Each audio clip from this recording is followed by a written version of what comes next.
Good afternoon, ladies and gentlemen, and welcome to the second ever Fireside chat hosted by Credo Wealth.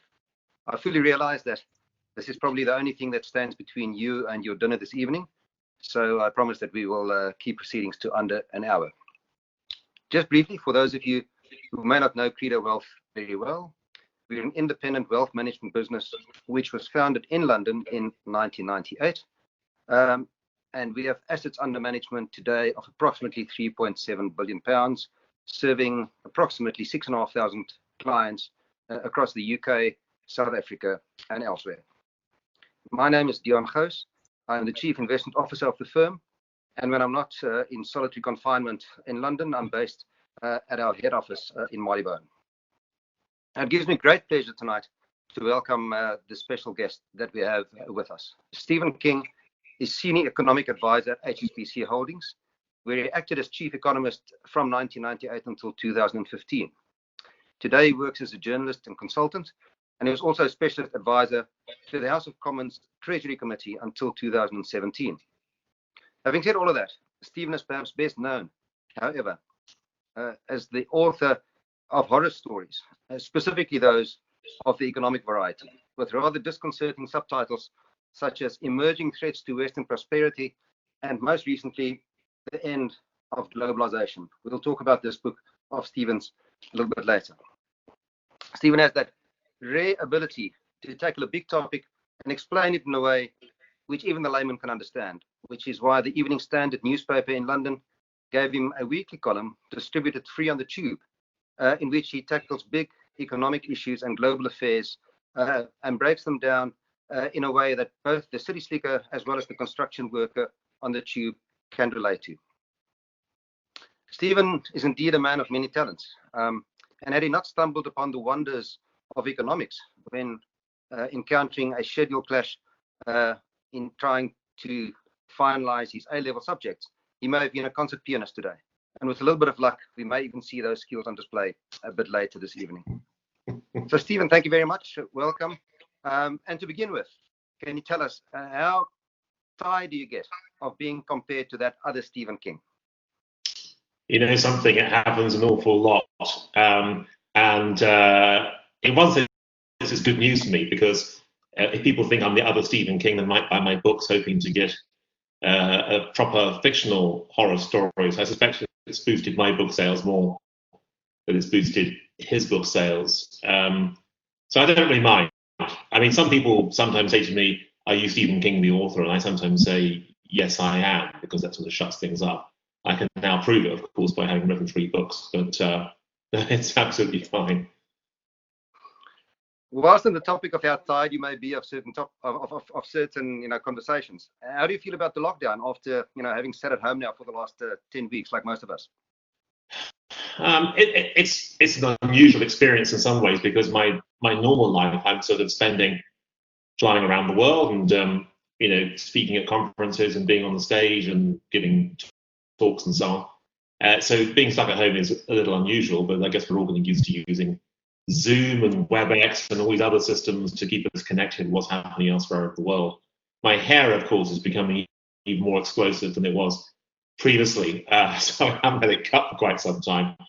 Although my wife is quite keen, I think, on just seeing what I look like with long hair for once. So, we'll see how it goes.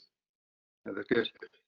I recently saw a BBC interview with former Judge Lord Sumption, in which he called ministers timid for continuing with the lockdown measures. Lord Sumption, who's in his 70s, says he doesn't mind, getting on with life, going down to the pub, going to the theatre, and he's happy to take the risks that come with it. In fact, he says that the cure is worse than the disease in terms of what we are doing to our lives and to the livelihoods of people. How do you see that? This is a really, really tricky issue. One of the big problems, and I feel sorry for the epidemiologists, because epidemiology, it seems to me, is an even less exact science than economics is. So the chances of getting the numbers right when you're faced with such massive uncertainties are probably very, very low. However, what I would say is that if you go back to January, and I was in China in the middle of January, it's amazing to think that even then there was very little knowledge, that total lack of awareness of what was likely to happen from the point of view of the disease. And when COVID-19 started to spread, people could look back through the history books and did recognize, I think rightly, that if this disease spread in a way that happened with, for example, Spanish flu, the number of people dying might have been truly enormous. And just to remind everyone, with Spanish flu between 1918 and 1920, it's now thought that maybe 50 million people died worldwide. And of course, back then there really wasn't much of a lockdown.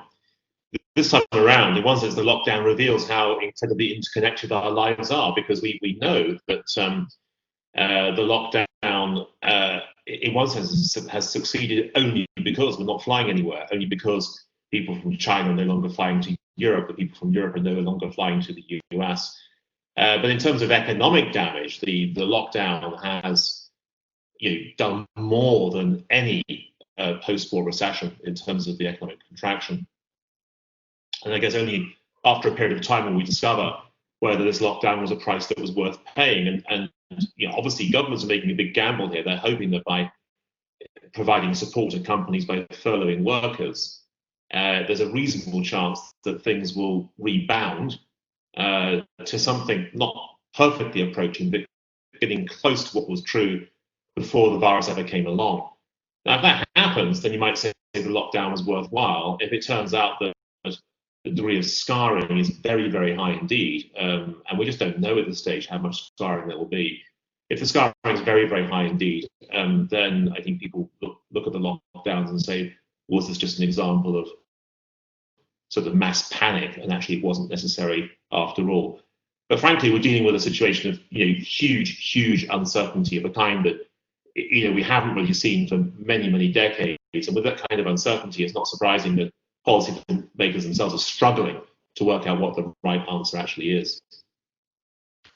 You talk about the economic contraction and the huge uncertainty around it. But how would you sort of suggest the future plays out economically speaking? Do you agree with commentators like Nouriel Roubini, who's now been warning us for the last 10 years that we're about to enter the greatest depression ever? Or do you think there's a little bit more, to be optimistic about?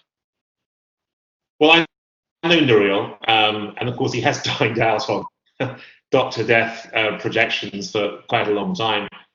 And I'm regarded myself, I think, sometimes as rather a sort of pessimistic commentator, but I don't think I'm quite in his class when it comes to talking about terrible things happening.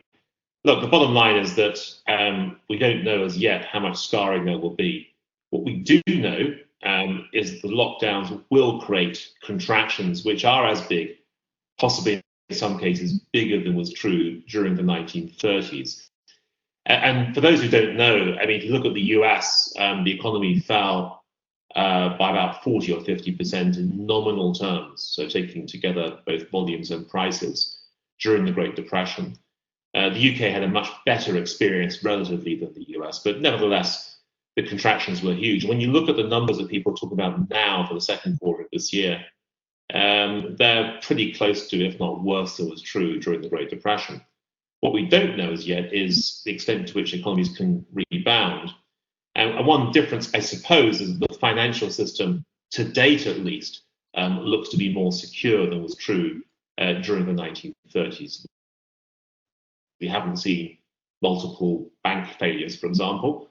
And if you can avoid that, you have a sort of reasonable chance of getting back to something not quite being normal, but certainly a better chance of rebounding more quickly than was true during the 1930s. Talk about the financial system. It's actually interesting. I saw a statistic just earlier today. I don't know if you saw it, that we've now had 50 trading days, 50 trading days since the bottom of the market, which was on the 23rd of March. And in those 50 days, the S&P has added about 38%, which I think the audience may find interesting. This is the largest 50-day gain in the history of the S&P, regardless of what preceded it. How do you explain that? With some degree of difficulty. Now, I think there is an explanation, to be honest with you. And that explanation rests with what policymakers themselves have done. Of course, it was also the case that up until around about the middle to the late weeks of March, there had been an enormous sell-off in markets. And in fact, the trough, as you rightly say, sort of coincided with the beginning of that huge increase in US jobless claims. So what was odd was that we had a sort of very painful episode on Wall Street. And just as the painful episode transferred from Wall Street to Main Street, Wall Street itself begins to recover. Now, I think there is a reasonable explanation for this, and it really relates to what central banks in particular have done. They've offered huge amounts of liquidity, huge amounts of support, whether it comes through cuts in interest rates or, in this case, asset purchases of one sort or another, doing whatever it takes. And if you happen to be a listed company, this is actually pretty good news. Effectively, the whole stock market is being ramped up. And there appears to be a commitment by governments, at least in the Western developed world, to say that no major company is going to be allowed to fail for the time being. Of course, they may fail later on, but for the time being, they won't be allowed to fail. Where the failures are mostly happening, and we can see this in high streets, is in things like restaurants and cafes and small shops and so on. So actually, you've got a gap that's opened up between the listed market, which is doing well, and the small and medium-sized enterprises who are either not able to keep going or they're choosing to shut down because of the risks of taking on too much debt. And so you have a strange division that's opened up. And actually, this has been a problem for many, many years. And go back to the global financial crisis, its aftermath. It's pretty clear that stock markets, financial assets in general, have done very, very well as a consequence of central bank monetary stimulus. The sadness, in one sense, is that what has happened in terms of the financial system has not transferred across to the economy at large. And one of the striking features post-global financial crisis is that for all the gains that have come through in global stock markets, which have been exceptionally strong for the most part, economic growth has been very, very poor. And of course, this has all sorts of distributional consequences whereby the owners of capital, financial assets, have generally done pretty well. The suppliers of labour generally have done quite poorly. If I must say so, I hear nuances coming from your book there in terms of the sort of disappointing growth in the West specifically, but we'll get back to that a little bit later. I agree with the explanation about the stock market strength, but a parallel question, I think, is the justification. I mean, are you critical of the Fed's behavior, the Fed and other central banks? Some people say that they are artificially inflating a bubble, which is simply not sustainable, or how would you see it? So I think one way to judge it is to think about what the alternatives might have been had central banks and governments stood idly by and simply said, we're going to have a lockdown, we're going to offer no protection whatsoever, then actually the longer term consequences would be far worse than is now likely to happen. And what I mean by that is that in the absence of any kind of monetary or fiscal support, you might have seen multiple failures, not just of small businesses, but also of large businesses too. And in those circumstances, you get much closer to a kind of Great Depression type of story. So you really want to avoid that. And I think that's what policymakers have tried to do. Having said that, I do think that central banks in particular have been unwilling to discuss some of the downsides of the policies that they've pursued, not just during the COVID-19 crisis, but actually going back over a long period of time, over the last, 10, 12 years. Every time there's a crisis, you cut rates. Every time something happens, you offer monetary stimulus. Every time things get better, you don't really withdraw it. And there's a sort of sense, perhaps, that this has led to excessive gains in financial asset prices, but also perhaps to almost a part nationalization of financial assets, to the extent that there's a lot less discretion existing within the financial system than there used to be. In the old days, the stock market rewarded good companies and punished bad companies, but actually look within individual sectors, notably in the US market, you tend to find that the correlations between companies in terms of stock price movements is significantly higher than they used to be. And it may well be that by offering this continuous monetary support, stock markets are no longer able to do their proper job, which is to allocate capital efficiently.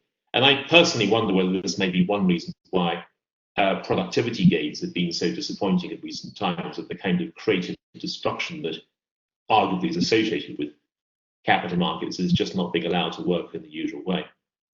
Yeah. Let's talk a bit more about interest rates. If you look at the short end of the curve today, I think there's something like 20 or 22 countries in the world where we see negative rates. In fact, in a country like Switzerland, it's negative all the way up to 50 years now.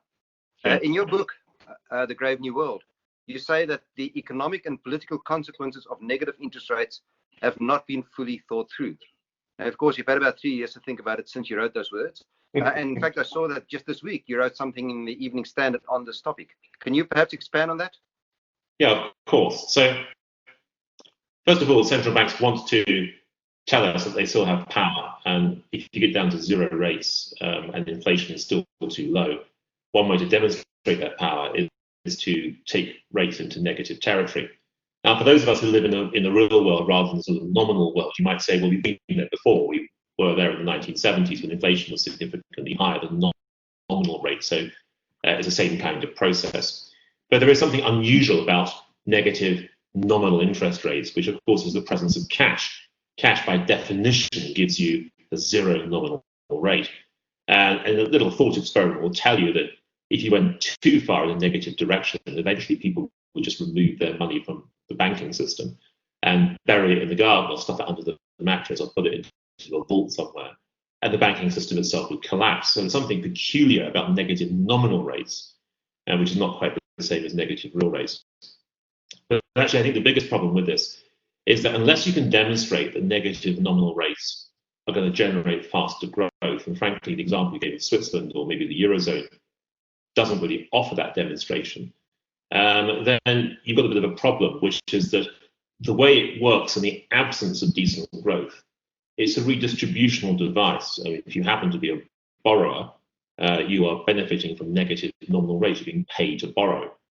If you happen to be a saver, and there are lots of pensioners, would-be pensioners with cash savings, you're really vulnerable. Basically, the bank is dipping its fingers into your bank account every year and taking something out of it. So over time, your savings will be eroded.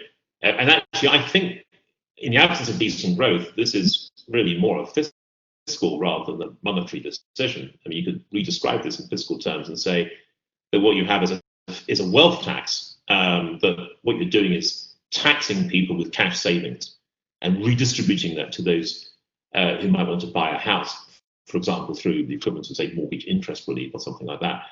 And that, I think, creates a problem for central banks, because the more that is recognized by the public and by the political classes, the more central banks will come under scrutiny, and the greater is the danger of them losing some of the independence they fought for over the last few decades. So this idea that monetary policy acts as a mechanism for redistribution rather than delivering decent growth, I think takes central banks closer to the political realm than you typically associate with them. That's an interesting perspective. And of course, the whole issue of interest rates also relates to the question of inflation versus deflation, something which has kept commentators and strategists quite busy in the last 10 years or more. And frankly, most of them that I've certainly followed and read over that period have got it wrong. A lot of people thought that we would see strong inflation in the wake of QE, but unfortunately, we never saw the velocity of money, and therefore the multiplier effect of the banking system basically didn't get going. But now we're in this grave new world, and hopefully post-COVID sooner rather than later. What do you think follows? Do we see high inflation again like the 1970s, or do we see Japanese-style deflation when this effect plays out? Well, one thing you should know is that many years ago, I used to be a Japanese specialist, and having worked through the Japanese economy for a number of years, and I have my own scars to bear for that, because I didn't really fully understand what was happening in Japan initially. I've been very much on the side of deflation rather than inflation, and you're absolutely right about velocity, that if you've got a country with very high levels of debt and there's lots of deleveraging taking place at any particular point in time, the chances are that the velocity of money is continuously dwindling. And so it doesn't matter how much money you print, it's just not really getting out into the economy in the usual way. Now, you can do something about that. I mean, you could, if you really wanted to, pursue a version of helicopter money, where effectively it's the government that's spending the money and borrowing the money rather than the private sector. But that itself carries risks, because if you start doing that and people lose faith in the monetary and fiscal institutions, you might find that you haven't just got inflation of 2% or 3% or 4%. It could rapidly shift to 10 to 20 to 50 to 100, and before you know, you've got hyperinflation. I think one reason why people are very nervous about going down that path. But having said that, COVID-19 has created a really strange set of circumstances, because you have got governments borrowing a lot more than any of them ever intended to. Government debt is going to rise very, very quickly. And if there's a rebound in activity and government debt is that much higher, it's possible that interest rates might go up a little more quickly than would otherwise be the case. And if you want to secure your economy against that kind of risk, you might end up with a central bank in effect bailing out all that government borrowing. And in turn, you could build a scenario where inflation begins to accelerate. And in fact, if you look at previous episodes of big increases in debt, and they almost all happen in wartime, you can certainly describe occasions when you've had precisely that process. So most obviously the Weimar Republic and Austria after World War I, whereby the value of government debt was virtually wiped out in real terms. Hyperinflation took over, and things became very, very messy. But it is important to stress that there are alternatives to inflation's way of dealing with these high levels of government debt. On the very positive side, you have the sort of post-Second World War story, particularly I would suggest in the 1950s and 1960s, with the reopening of world trade, huge technological advance, Marshall Plan, and so on. Lots of post-war European reconstruction led to incredibly rapid economic growth. And the revenues generated meant that the high levels of debt post-Second World War just gradually faded into the background. They just didn't become important over the long term. But actually, I think the most relevant example in a world of low growth, which is roughly speaking where we are currently, is not so much the post-Second World War period, nor indeed is it the post-First World War period. It's probably the Napoleonic Wars. And I know this is going back a long time, but the reason for picking out the Napoleonic Wars is that in 1799, William Pitt the Younger, who was the Prime Minister of Britain at the time, introduced income tax for the first time. Effectively, if you want to go to war, you'd probably have to pay your taxes. Now, income tax already exists, but it's quite possible that in a few years' time, when government debt levels are still very, very high, I could see a situation where politicians say someone has to pay for this crisis, that we've got a legacy of very high levels of debt. It's difficult to do it through inflation because of aging populations. It's difficult to do it through austerity because the key workers who've been supported during this crisis would, I think, defend themselves against that threat. So I'm afraid to say it's probably taxes again, maybe wealth taxes, corporation taxes, something like that. Not now, but 4, 5, 6 years down the road, I can see that beginning to come through as a theme. Thank you, and I think that answer of yours is a perfect segue for us to move away from coronavirus and to start talking about your last book. If I can just say to the audience, for those of you who haven't yet read the book, your example of William Pitt the Younger and similar examples, you'll find lots of those in the book, except for the analysis of where we are today and the conclusions around that. It's probably one of the best summaries I've ever read in terms of the long-term financial and economic history of the world. So you'll find it very fascinating if you do find these things interesting. But just talking about the title of the book, Stephen, when we started marketing this chat, I got a few emails from friends who said that we must have made a mistake in calling this topic a grave new world. We surely meant a brave new world. So can you perhaps explain why you chose the slightly disconcerting title for the book?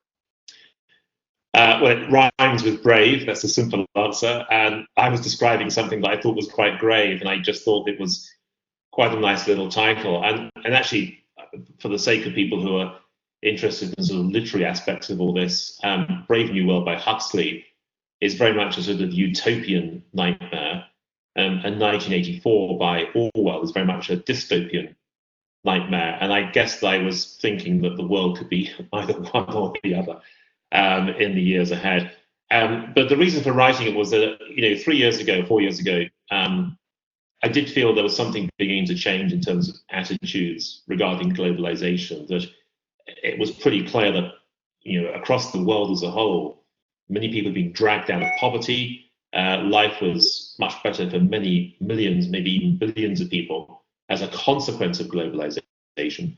But at the same time, there were some paradoxes beginning to emerge, one of which, most obviously the Western world, is that even as income disparities narrow between countries, they're rising within countries. And there's lots of things you can do in terms of domestic policy to sort of sort that problem out.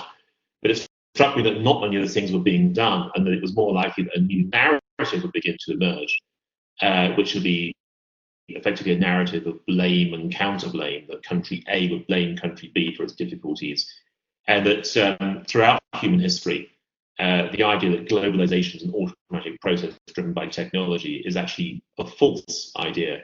It happens a lot of the time, but human beings are just as capable of building barriers and bridges, sometimes in fact with technology, to lead to a complete breakdown of globalization. And I fear that this was something that was in danger of happening, and notably in terms of the relationship between the US and China. And I think what's happened over the last 3 or 4 years has, in many ways, supported that view, that what were supposedly two countries that were part of one big global happy family, are clearly not anymore. I was going to ask you about that, because what I found the most impressive about the book is not only the things you write, the conclusions you come up with, but in hindsight, the timing of it. I was fortunate enough to be at your book launch at the Groucho Club in Mayfair in May of 2017. And of course, if you take into account the logistics of book publishing, that means you must have finalized that book at the end of 2016 or the very beginning of 2017, which happened to coincide almost perfectly with Donald Trump's famous speech, America First. So in hindsight, you were very early to this party. And my question to you is, how did you see this coming at that time? Or was this a script that was always, there to be played out? Well, I must admit, I was sort of weirdly lucky with the election of Donald Trump. I certainly didn't regard myself as a Trump supporter in any way, and I wasn't thinking, I hope he wins to help my book sales. But at the same time, I felt that some of the arguments I was using were precisely the kinds of things that would perhaps encourage a Trump-like figure to emerge and to gain support.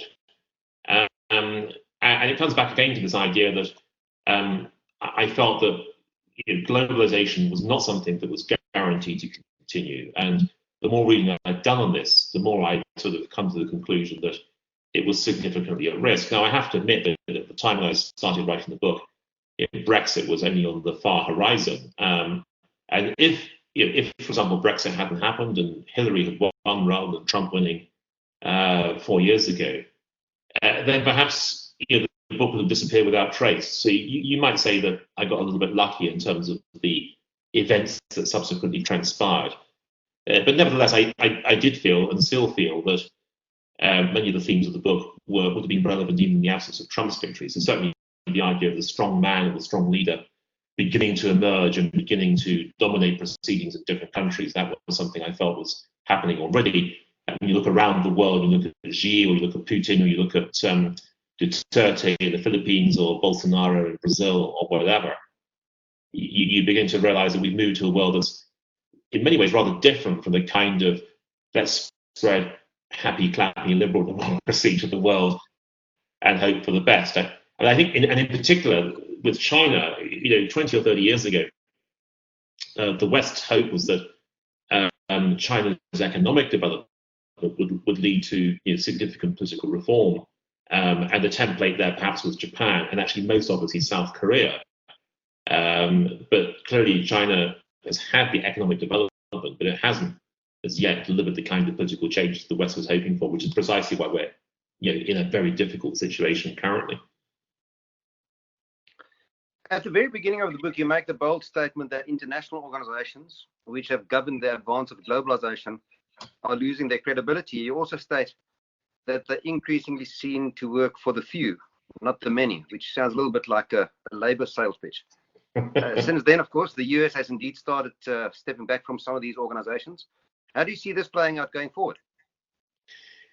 There's a fascinating little example. I think it's Australia, and it relates to the World Trade Organization and the rulings that the WTO has.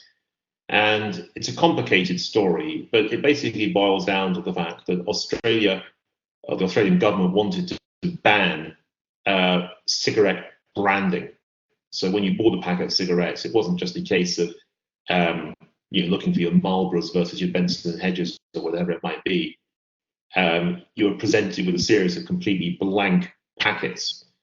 And there were a number of countries that objected, I think primarily on the basis of significant financial support from tobacco companies, saying that this was an infringement of brand value. And the WTO ruled against Australia on this particular episode.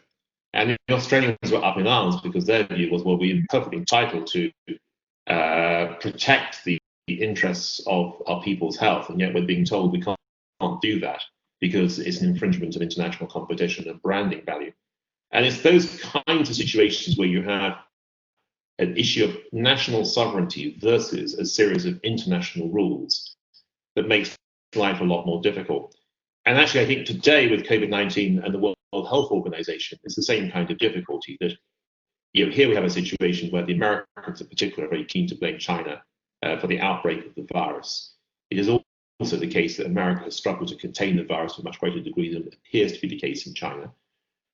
You can see how blame and counter-blame comes through, but equally you can see how the World Health Organization becomes the scapegoat in all of this. Obviously the US has withdrawn funding from the WHO, and we're seeing similar kinds of things coming through elsewhere. So one of the problems with international organizations is that if the big country that used to back it suddenly feels it's no longer getting a good deal from that particular international organization, then the credibility of that organization begins to fall away.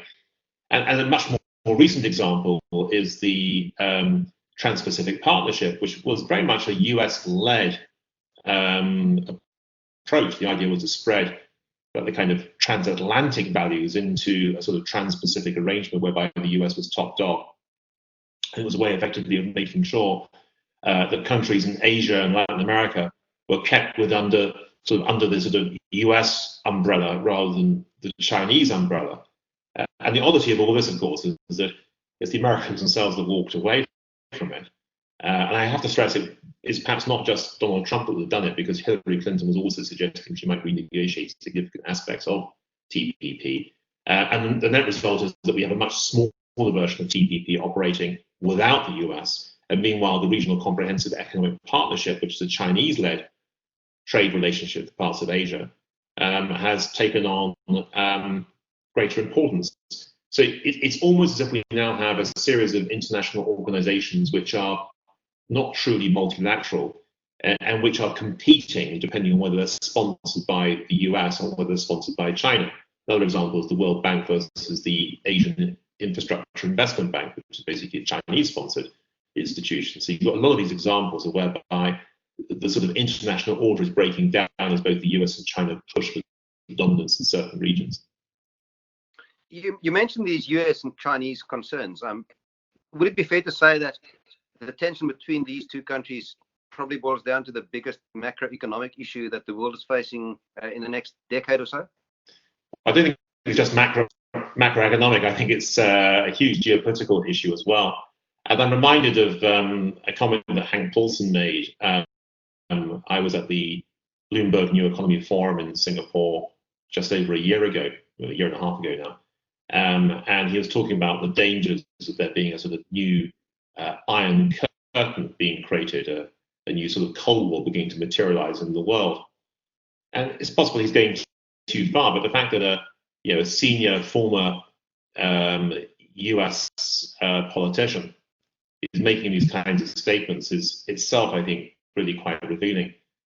And there's no doubt, I think, also that China perhaps has been surprised by the volume and level of US resistance. And I think they've slowly recognized, perhaps belatedly recognized, that this opposition is not just coming from Trump, which is the easy way of thinking about things. And you could hope that Trump would go away and everything would return to normality. But of course, Congress itself is deeply anti-Chinese. So as a consequence of that, even if Biden wins in November, it may well be that this relationship remains poor in coming years. You've been attached to HSBC and at least one of its predecessor companies for some 30 years now. So let me start by saying that nobody can accuse you of job hopping. But the H in HSBC, of course, used to stand for Hong Kong.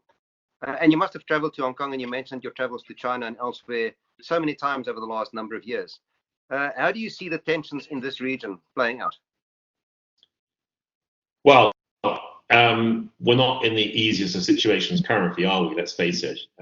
You have a situation whereby there's unrest in Hong Kong, there's a desire from Beijing to try to limit the level of unrest. There's a desire on behalf of the US to ensure that pro-democracy movement is seen and heard. And the whole thing is, frankly, very difficult. And I don't have an easy answer to it, I'm afraid to say, because a lot will be determined in Beijing and in Washington, perhaps with a little bit of influence from the UK. I mean, if you haven't seen it, Boris's article in the Times today is talking about offering people who live in Hong Kong the chance to come to the UK if they feel they really have to. So I think this is a very, very tricky state of affairs, and I'm afraid to say, I'm hesitating to be, how can I put it? I'm hesitating to sort of sound an enormous alarm. So I work for HSBC, of course, and I'm hopeful that things will be resolved. But I also feel that this sort of clash that's happening was something that was always in danger of happening, and it's now become rather more manifestly obvious than might have been the case a handful of years ago. I saw that piece by Boris. I think he mentioned something like 750,000 people with a B&O passport as we speak, but another couple of million that I think qualify ultimately to come across to the UK if they chose to do so. And you've made it played out in this way, in a pessimistic scenario. But anyway, moving on. You wrote a fascinating piece for Bloomberg in January, before COVID-19 had even been named as such. And in this piece, you argued that the biggest risk for many of the poorer countries in the world related to the related topics of robotics and reshoring. Now, since then, global supply chains have come under enormous pressure because of the virus, and a company like Apple, was unable to source product from its own factories in China for a good few weeks from January through February. So to come back to your article, is it fair to say that the conclusions in that piece have been amplified since? And maybe you can just explain why you saw this risk of robotics and reshoring, the risk to emerging markets. Sure. So the simple answer is it has been amplified. You need to look at the language from, say, Donald Trump or Emmanuel Macron, and it's pretty obvious that countries are becoming much more concerned about the fragility of global supply chains, particularly if there's national emergencies and national needs. That automatically means there's more political pressure, I think, to bring production back home and to shorten global supply chains. But the article in January was focusing really on a slightly longer term story. The globalization over the last few decades is very much a story of supply chains, of capital moving around the world, taking advantage of cheaper labor in certain jurisdictions in certain countries. But actually, go back to the 19th century and look at that version of globalization. That was a story that worked very, very well for Europe during the Industrial Revolution and the Steam Revolution. But frankly, it's a bit of a disaster for countries elsewhere, partly because of colonization, but also because a lot of countries were forced to deindustrialize because they just couldn't compete with the mass production techniques beginning to emerge in Europe and then later in the US. So what's striking about both India and China is that back in 1750, they were the most dominant manufacturers in the world. By 1900, thanks to the Industrial Revolution in Europe and the collapse in industrial prices that was prompted by the Industrial Revolution, both China and India had gone into a return basically to rural poverty.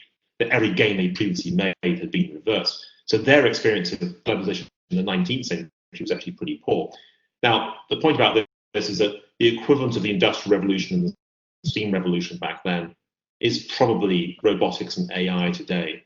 It allows you to replace cheap workers somewhere else in the world with even cheaper machines at home. And the more you can do that, the more countries that were hoping to get significant investment in the future from the wealthy world will discover that actually that investment is no longer forthcoming. So you end up with a world that's divided, and it may look after the interests of the West, it may look after the interests of Japan and China and other parts of Asia. But when it comes to, say, sub-Saharan Africa, parts of Latin America, I think that this kind of process is not good for them, which in turn probably generates pressure in opposite or different directions, most obviously pressure in terms of migration flows in decades to come. Thank you. I'd like to bring matters a bit closer to the UK again. First, I want to ask you, don't you miss last year when we all thought that Brexit was the biggest concern? It was a quaint time. How do you see negotiations playing out in the next few months in terms of, the trade deal with the EU?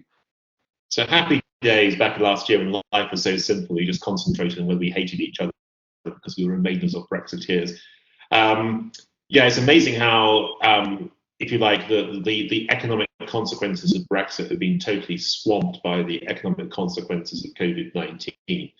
But that doesn't alter the fact that the UK has a significant problem on its hands, that unless within the next few weeks we effectively opt to delay our departure from effectively the single market and opt to delay our departure from the common rules that we still subscribe to, even though we've actually left the EU, then we are heading for some kind of hard exit by the end of the year.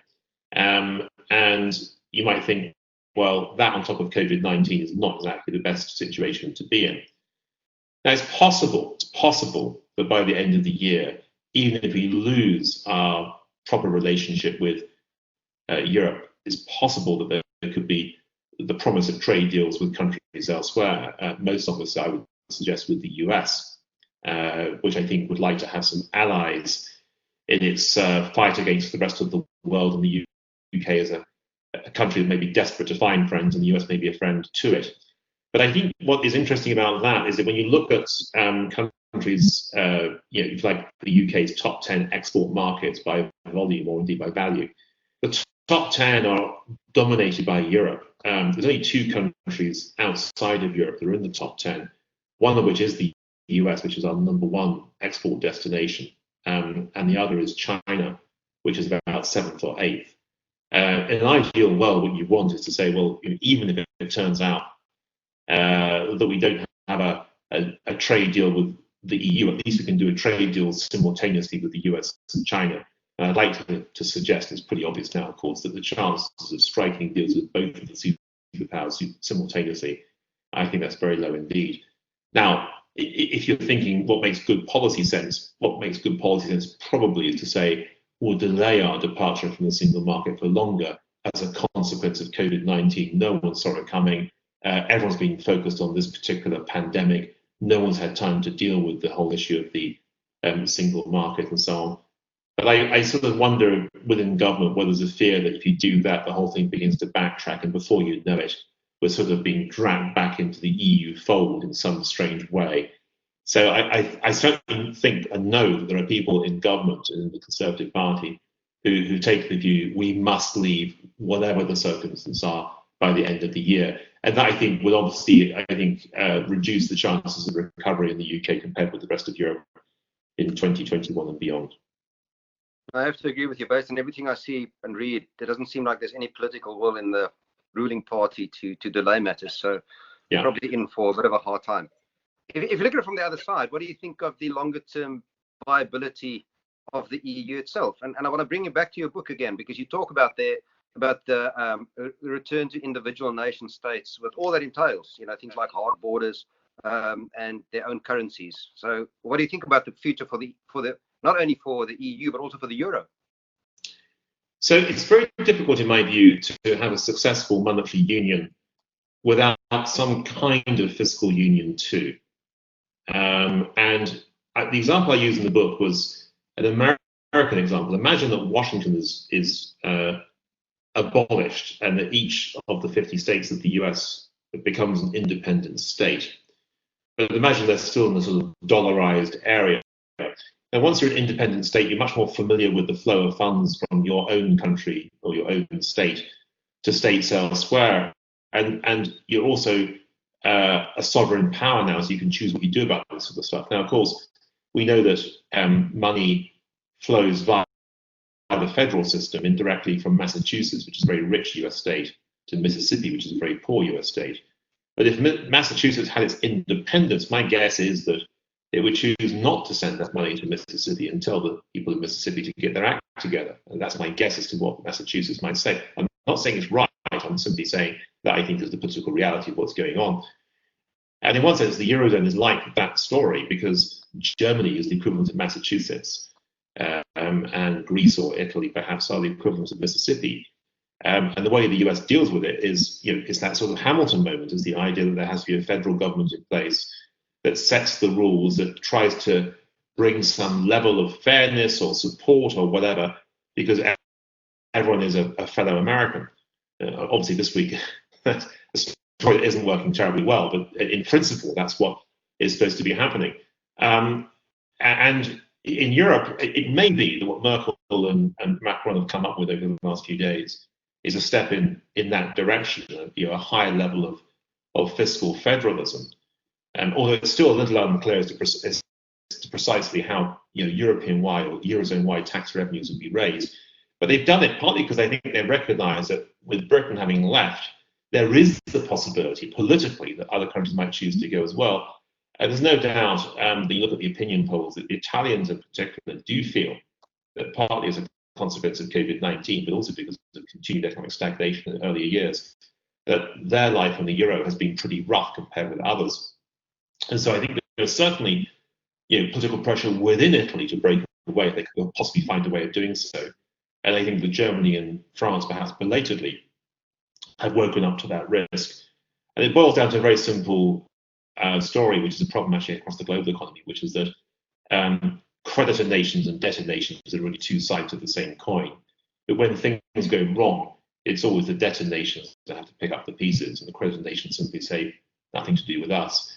But actually, when you look at what's happened with Germany and Southern Europe, you could reasonably say that it was the desperate desire of Germans to get higher returns on their savings they can get in their local bond market that led them to pour money into Greece and Italy in the first place, which is one reason why those countries had asset price booms and, in Greece's case, massive balance of payments imbalances. You mentioned George Orwell's book earlier, the 1984, and in your book you conclude, or you envisage essentially that we may be in for a 1984 style superpower rivalry between what Orwell described as Oceania and Eurasia and East Asia, or perhaps in terms of today's reality, the US and Russia and China. Do you see this as a likely outcome? And more in particular, from a UK perspective, where does Great Britain, where does the UK, beyond Brexit, sit on the spectrum, if you like? Yeah, so if you recall from 1984, I mean, you had these three sort of superpowers that were operating in the background. But one of the peculiar subtext of it was that you never quite knew who was on whose side. So sometimes it was East Asia and Eurasia against Oceania. Sometimes it was Oceania and Eurasia against East Asia. And these relationships constantly shifted and changed depending on the sort of realpolitik of what was going on at the time. And when you look at the relations that we've seen between Russia, China, and the US, it's not a million miles away from that over the last 30 or 40 years. Remember, the G8 was formed for a while, and Russia was the West's best friend. Then they went horribly wrong, and then China was the West's best friend. And currently, I would suggest that China and Russia are probably closer together than they have been for quite some time, and both of them are perhaps more distant from the US. So I think in one sense it is a fair description of what's been happening, and it creates, I think, significant difficulties for countries elsewhere in the world, because you're not quite sure who you have to align with in these circumstances. I mean, the UK, as I said before, is very dependent on trade both with the US and China, which puts it into an awkward position. But the bigger awkwardness in one sense is that it's for countries that economically are very, very dependent on China, but politically are very much tied into the West. So one good example of it is a long way away from here, of course, is Australia. Australia, incredibly dependent on China economically, but part of the Western political, military and intelligence apparatus. And trying to resolve those kinds of difficulties is I think, really quite a substantial challenge. Meanwhile, I think that China, for its own future economic development, has to build closer linkages with countries elsewhere in Asia. And of course, many of those countries have traditionally been aligned with the US as another source of potential tension in years to come. So I think that for third countries and third regions, it's awkward. And of course, in my sort of 1984 comparison, I wasn't really talking at all about Europe. I figured that Europe actually was a little stuck. And the reason why it was stuck was because it's sort of stuck between a kind of post-Columbus world where its attachment is very naturally with North America, and a sort of pre-Columbus history where, you know, hundreds of years ago, its wealth was very much dependent on its relationship with Asia. And I think Europe, you know, fumbles around, is not quite sure as to where its interests lie. And moreover, I think the border between Europe and Asia has constantly shifted back and forth over many hundreds of years, the political border between the two. We might see more of that perhaps also in years to come. So this is a much less stable world than appeared, you know, just 20 or 30 years ago. That's certainly the case. We've covered quite a lot of ground this afternoon, and I think we must get to our last question or two. If you don't mind me saying so, much of what we discussed have not been politically, you know, particularly uplifting, which is possibly why somebody like Thomas Carlyle described economics as the dismal science. Is it perhaps possible for you to end things on a positive note? Is there any light at the end of this very dark tunnel? Yes, so there's one thing that is worth mentioning, I think, and that is that apart from the fact that COVID-19 might go away, which itself would be a hugely optimistic outcome compared with what we see currently, we are living in this world of extraordinary technological change. We're holding this call on the basis of that. And I do wonder that perhaps, you know, we've been through this period of job insecurity, of uncertainty, partly caused by new technologies. But once we get better at harnessing them, and people perhaps educated in different ways and retrain and have different skills, maybe the technology that we have, rather than redistributing income, may actually begin to increase the size of the cake. And that was very much the story of the 1950s and 1960s. It was partially the story during parts of the 19th century. But maybe, you know, 5-10 years from now, we might end up with a much faster period of economic growth. It'd be lovely if that were to happen. Thank you, and let's all hope. Just before we end proceedings, I'm going to be cheeky, and I'm going to ask you if perhaps you'll play something for us on the piano. I can do that. I have to just shift my computer a bit. It may take a little bit of jiggling around, but I will give me 2 minutes. One minute, in fact. You talk amongst yourselves, or you carry on talking, Deon, and I'll be back in a second. I won't say too much, except to say to the audience that the first time I met Stephen, I was lucky enough to see him sit down next to a piano and then entertain us for about 30 minutes without sheet music. So this is certainly going to be worthwhile. And I would dare say that in a few months' time, maybe the only thing that you remember about tonight's conversation. So please stick around for just a few minutes. Right, I think we're ready. So if you can hear me, here we go. This is a bit of Schubert.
Thank you very much, Stephen. That was wonderful. Better than expected, which I guess is a good point to end it off.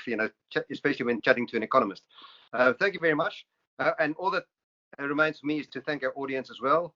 And like we did last time, can I please invite you to walk across to your own kitchen, open your own fridge, take out the best bottle of wine that you can, and pour yourself a large glass with the compliments of Credo Wealth. Until next time, goodbye.